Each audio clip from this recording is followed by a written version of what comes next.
শুভ সন্ধ্যা বন্ধুরা। আজকে আজকে না, এটা আমি কালকে রাতে এঁকেছিলাম। আজকে তোমাদের সাথে আমি শেয়ার করছি। আসলে কালকে না আমার আর ইচ্ছা করছিল না ছবি আঁকতে, কিন্তু তোমাদের এত ভালো ভালো কমেন্ট আমি পড়ি না, আমার কমেন্ট পড়ার পর আমার আবার ইচ্ছা করে না করি, একটু দূর এত সময় নষ্ট হয়, তার মধ্যে একটুখানি সময় মধ্যেই কতক্ষণই আর লাগে, একটু ড্রয়িং করেই নিই। তো কালকে রাত্রিবেলা আমি 11টার সময় বসেছি ছবি আঁকতে, 12টার মধ্যে কমপ্লিট করেছি, কিন্তু আর পোস্ট করে উঠতে পারিনি কালকে, তাই আজকে করলাম পোস্টটা। তোমাদের এত ভালো ভালো কমেন্ট শুনে না আমার আঁকার ইচ্ছাটাই আবার চলে আসে যে না একটু করি, ভালোই তো, সবাই ভালো ভালো বলছে। অত আমি একদম ছেড়ে দিয়েছিলাম আঁকা, মানে সময় করে উঠতে পারতাম না, সময় পেতাম না করার, করলেও ইচ্ছা করতো না বসতে। কিন্তু তোমাদের এত ভালো ভালো কথা শুনে আমার আবার ইচ্ছা করে।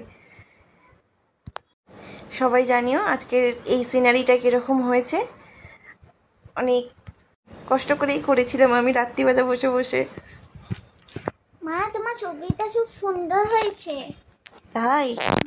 ঠিক আছে, দেখি এখন সবাই কেমন বলে, কেমন হয়েছে ছবিটা। হ্যাঁ, ভালো লাগলে লাইক কমেন্ট শেয়ার করে পাশে থাকবেন। নমস্কার।